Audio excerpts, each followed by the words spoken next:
Today's episode is gaining emotional mastery through movement and somatic practices.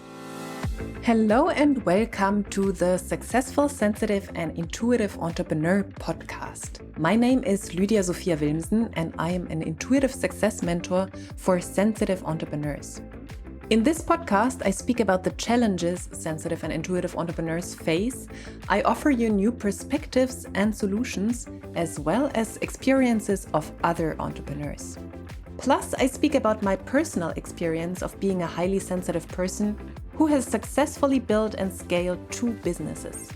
All of that with the goal to make you and your business even more successful in your very unique and authentic way. Have fun and enjoy.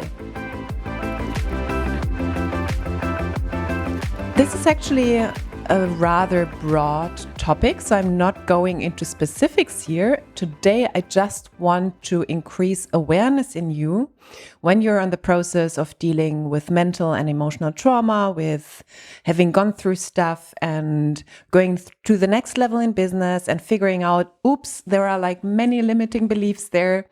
I'm sabotaging myself, that very often we only deal with these things on one level. So we do lots of thought processes. We do lots of things that only deal with the mental part or only deal with the emotional part.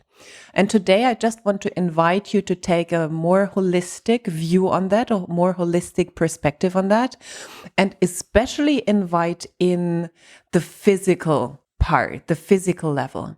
And that we can do through somatic processes. That means through connecting movement with emotions, through not just doing exercise for the sake of exercising and toning your body and getting your body healthy and fit, and rather increasing awareness from the inside out when you do a physical practice, so to say. So it can be like body work. It can be proper work where someone is guiding you through your emotions through like a physical process, but it can be as easy as doing your exercise and not focusing outwardly, like how much, am I doing it right? How much weight am I lifting? How do I look like? What do others, when they look at me, do they think I'm cool and fit? Draw your attention inwards and really feel from the inside out when you do practices. And for example, yoga is geared to that. And even there, it is so difficult for most people to stay inside. It is always, do other people do this specific posture better? Are they a little bit further ahead? Do they look a little bit better? Is their body a little bit more toned? It is so quickly, even in these kind of practices, or in these kind of techniques, or however you want to call that, these kind of movement practices, to focus outward, it happens to everyone. And then to consciously draw your focus back inside. How does it feel in that moment to do that posture and be in that posture? What emotions arise? What am I thinking? And really come from the inside and feel the posture and be in that posture with your whole body, instead of focusing outside, what do other people do? So this kind of work, this kind of physical work, really can be in any moment. I highly recommend to do practices like that and have body work done, go and see practitioners, all of that. Read the book, for example, books like The Body Keeps the Score, where it's explained in depth how trauma is locked into your body and how you have to work on a physical level, on a body level, to release these old stored emotions, this old trauma. So go and do diligence and read these books. They will explain very nicely how this stuff all works. And then go do body work, have body work done on you. There are specific massage techniques. There is TRE, like tension and trauma releasing exercises. This has to do a lot with trembling. You get your body into a trembling state. What, for example, deer does after they have almost been caught by a lion, like antelopes. It has been studied, when antelopes have almost been caught by lions or other predatory animals, and they they survive, they go into a state of trembling. So this is a mode of releasing stress hormones. And this is used by modalities nowadays to release stress and trauma from your body, that you actively go into such a state. So there are many different ways. There are different deep massage techniques that go to pressure points where emotional release happens. There is TRE, there is many more kind of body work techniques that you can use, and you just go with the flow. You go with the things that come into your orbit. It's not one thing is the right thing and all the rest is crap. No, there's always the right thing for you right now. And that is what resonates with you and what you're attracted to and what basically just comes into your life. So I highly recommend to have a practice like that and really get body work done. However, if this is not possible right now, whatever reasons these like you might have, go and do your physical workout in a different state of being. Instead of thinking, I'm strengthening my body, I'm working out, I get fit and healthy, use it and come from an inner place of awareness, what is happening inside of my body. And just observe, go to an observant place. And when you feel like, ooh, I want to stretch a little bit more into this direction. And you feel, like you can even go to your edge and it feels something wants to release, then go there. But go from an inner perspective and not from an outer perspective. For example, in yoga, you can do many postures that release different energetic states, like emotional states, like anger. And there are lots of hip openers that go very deep. And it can happen that you have a very emotional release of anger outbursts, of sadness when you do these kind of postures. And it might just be doing it with more awareness and really inviting these emotional releases in instead of saying like, what? Why am I so angry afterwards? Really lean into it and express the emotion on a physical level.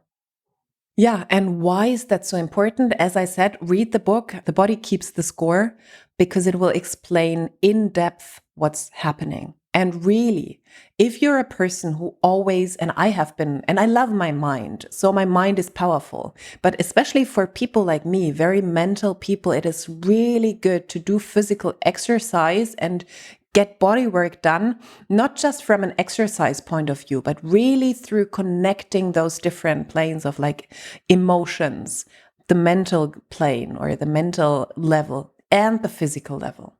This holistic part is so interesting and it will bring you to a different level. And I tell the same to people who have a big focus on the physical plane. They only do physical stuff. And for them, it might be to open the upper chakra, so to say, and go more into emotional and mental higher level work. But especially if you're doing lots of stuff through thinking, through being in your mind all the time, doing emotional work through physical attention, through physical modalities, and releasing trauma from yourself, so to say, will be a huge shift for you. If you have more questions around that, if you want me to introduce you a little bit more to specific modalities, just let me know. I do this with my clients. We obviously have, depending on where they are, what they need, I introduce them to different modalities or even get practitioners in and have them book sessions with them, very specifically like regarding what they need. So there is not one solution for everyone. There is really a million solutions out there. And it is about finding that what is right for you in that moment. And this mostly involves you following your intuition and doing what your intuition tells you to do. So that's it for today from me. And a short reminder for you, if you're interested in working with me, this 3 months container will be gone from next year on, but you can already book it in and get a deposit down, and then you're booked in even for next year if you're interested in 3 months working with me. Other than that, it will be a 6 months container or my week-long intensive for people who just want to get started and get a boost and have a very specific issue they want to talk about, or just be in my energy for a week and have me being their accountability partner. This will already shift the world for you. And this is like, especially for beginners who are not ready to go into 6 months, this is the way for you to go. If you're interested in one of these, reach out to me, send me a message, and then we can talk about what is the best for you. Much love to you, and until the next time. Did you like this podcast episode? Then I would be super, super grateful if you gave me a 5-star rating and review on iTunes. Super helpful. And please subscribe to the podcast and share it with people who you know can benefit from it. You can find all links to my social media profiles, my website, and contact form in the show notes. And whenever you're ready to take a next step, and that means you want to live a life of more on all levels, then send me a message with where you want to go and what is keeping you where you are, like what keeps you stuck at the moment. And then I'll get back to you as soon as possible. Thank you for listening, and until the next episode, much love to you, Lydia.